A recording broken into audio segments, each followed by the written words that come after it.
উপলক্ষে দোয়া ও মাহফিলের অনুষ্ঠানের সম্মানিত সভাপতি প্রধান অতিথি হিসেবে উপস্থিত হয়েছেন বাংলাদেশ জাতীয়তাবাদী দল জাতীয় নির্বাহী কমিটির ত্রাণ ও পুনর্বাসন সহ সম্পাদক আমাদের সকলের প্রিয় নেতা বাবা মোহনপুরের থেকে নির্বাচিত সংসদ সদস্য আমাদের সকলের নেতা অ্যাডভোকেট শফিকুল্লাহ মিলন ভাই সহ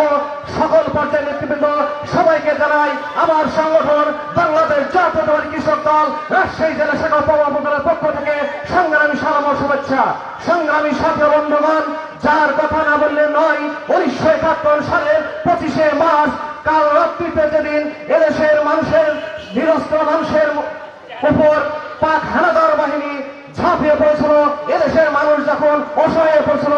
ঠিক সেই দিনে আমাদের শহীদ প্রেসিডেন্ট জিয়াউর রহমান